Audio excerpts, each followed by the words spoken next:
The following contains spoilers for the upcoming season of Game of Thrones. Hey guys, today I'm going to tell you my theory about the possibility of a new Red Wedding in the upcoming season. This theory will take a while, so just sit back, relax and enjoy it. Okay, let's start with all the details, or we could call it the events that are going to lead to the brand new wedding. Let's begin. In Season 6, Cersei pulled off one of the greatest character massacres ever, and then after her last child, son Tommen, that committed suicide, Cersei claimed the Iron Throne. Now that Cersei is ruling, and no matter of Daenerys' arrival, Cersei will try to keep the Iron Throne as long as she can, with any possible help she can get, which she needs more than ever. And to get help which she desperately needs, Cersei will need to find new allies, which could be hard, mostly because of Cersei's acts, because of her using wildfire to almost extinct House Tyrell, along with all innocent people. However, leaked photos have already confirmed Lannister's new ally in the upcoming season, which is going to be Randyll Tarly. By this act, Randyll Tarly will get his place in the small council, but it's not why Cersei wanted him as her ally.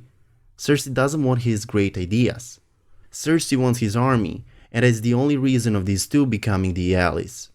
As we have already seen from leaked photos, the result of that alliance is going to be Jaime Lannister leading Lannister's army, along with Randyll and Deacon Tarly leading their Tarly army. They're going to march on Highgarden, and also from leaked photos, we've seen the outcome of that battle, which will result with Jaime's and Tarly's victory. That is not surprising at all. Jaime and Randyll will have numbers, they will outnumber Tyrells, and both Jaime and Randyll have a lot of military experience, particularly Randyll Tarly, who is known as one of the best battle commanders in Seven Kingdoms. Until the last week, it seems that Cersei's only ally is going to be Randyll Tarly, as I said only until the last week. From leaked photos, which were taken at a shooting set at Plaza de Santa Maria, we saw Euron Greyjoy's first appearance on Season 7 filming set, along with Yara and the Sand Snakes. As we can see, Yara, Illyria and Tyene will be captured, after Euron destroys their fleet and will parade through the streets of King's Landing, which could be considered as the biggest spoiler for the upcoming season. From leaked photos, we can see Euron Greyjoy on his horse, which is decked out in Greyjoy-looking faceplate, leading Yara in chains through the streets full of King's Landing citizens, who are welcoming their new hero, Euron Greyjoy. Yara is not the only one who is going to parade through the streets of King's Landing. There are also captured Illyria Sand and her daughter Tyene. These scenes in which Euron is parading with his prisoners will represent Euron's parading through the streets of King's Landing, parading all the way to the Red Keep. At this point, it's important for you to know that Jaime with Lannister army along with Randyll and his Tarly army will get ambushed while they are marching home with carriages full of goods loaded from Highgarden. On their way home, they're going to be ambushed by Daenerys riding Drogon along with her Dothraki horde. After this defeat, Tarly army will be weak, while Lannister army, we can't say it's going to be weak, but it won't be powerful as it once had been. At this point, Cersei will be desperate. There are enemies all around her and her ally will be lost, while her army won't be powerful enough to destroy all of her enemies. That's the moment in which Euron is coming to King's Landing, after he successfully defeated Yara along with the Sand Snakes. That's the moment in which Euron will come to King's Landing, parading with his prisoners, and is going to pledge his army and Iron Fleet to Cersei, but in return, Cersei will have to marry him, similar deal as he had for Daenerys. That's a deal which Cersei will accept. That's a deal which will bring her hopes that her reign is going to last a little bit longer. That's a deal which Cersei knows she has to accept, or otherwise her reign is over. Next, what is going to happen is the scene from Dragon Pit, in which all main characters will attend, and by the way, it's confirmed.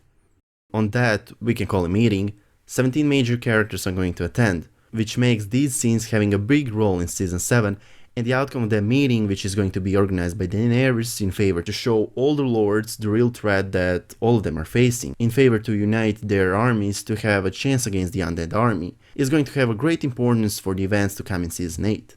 Considering that most probably this scene is going to be released in Season 7 finale, while all the lords and powerful people are going to agree with Daenerys and will agree to unite all of their armies, all but Cersei. Cersei won't consider the situation as everyone else. Cersei will welcome the undead army. In her opinion, the White Walkers along with their White Horde are going to defeat all of her enemies, which would only benefit her. According to leaked plot, Jaime will come to Cersei and ask her for her permission to lead Lannister army to the north to join the Great Battle, to join all the other armies, but Cersei will refuse his request along with telling him her opinion about the undead army, which I've already told you a few moments ago. After which Jaime is going to be speechless. Jaime won't believe what she just said. Furthermore, by theory mine, that moment Cersei will also announce to Jaime that she is going to marry Euron in a few days. Meanwhile, according to leaked plot, Jaime will, before Cersei's confession, already meet with Tyrion and Davos, meeting in which Tyrion is going to try to convince his brother Jaime to join him, to join the, we can call it good side, but Jaime is going to refuse with statement that he is a Lannister and that he would never betray his sister. Well, that's Jaime's opinion before knowing Cersei's opinion about the undead army, and before Cersei's announcement about marrying Euron. As a result of all of that, Jaime will decide to, we can call it to help save the world. Jaime will kill once again the one who he was supposed to protect with his own life. But also Jaime will once again save a lot of innocent lives. Jaime is going to kill Cersei.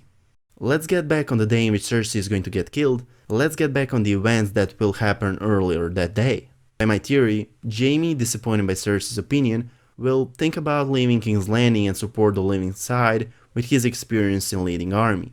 That same day, Cersei will get married to Euron Greyjoy, while Jaime will finish his preparations to leave King's Landing. Just before Jaime leaves King's Landing, he is going to feel the need to see Cersei once again and to tell her that he is leaving, and is going to support the living side while Cersei won't show her feelings. Furthermore, by my theory, Cersei will mock him. Cersei will tell him that she doesn't need him anymore, that she now has her husband who has the biggest fleet in the army to support her. Jaime, frustrated by those Cersei statements, encouraged by the fact that she and Euron won't send their armies to the north, armies that the living side desperately needs, Jaime will decide to kill her, in details to strangle Cersei to death, along with killing Euron, most likely with someone else's help.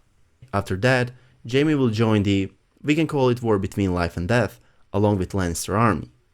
If this theory comes true, which I truly believe, it would fulfill the prophecy of Maggie the Frog, the prophecy which we have seen in a flashback in Season 5. Now, let me remind you, in that flashback Cersei is told that she can ask 3 questions from the witch, of which 2 answers have already came true.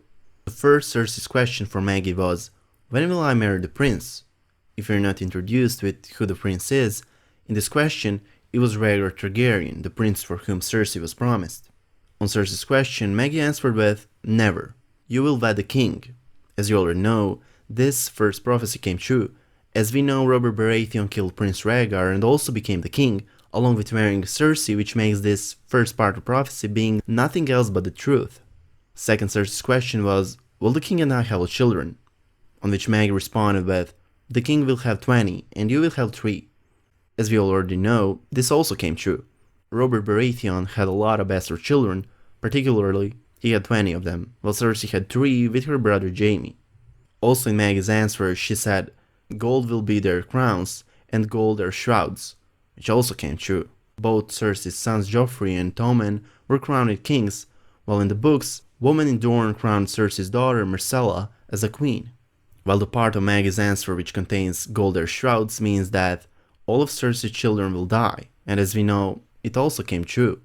Joffrey and Myrcella were both murdered and both of them were shown in golden funeral garb, while Tommen committed suicide by jumping out of the window. If you didn't notice, Tommen was wearing a golden jacket in that scene. While Cersei was leaving the witch's tent, Maggie told her one final thing. She told, and when your tears have drowned you, the Valonqar shall wrap his hands about your pale white throat and choke the life from you. In the High Valyrian language of the East, Valonqar means little brother. So the exact prediction that Maggie told to Cersei was that her younger brother will kill her, and if you don't know, Cersei and Jaime are twins, but Cersei is older a couple of minutes.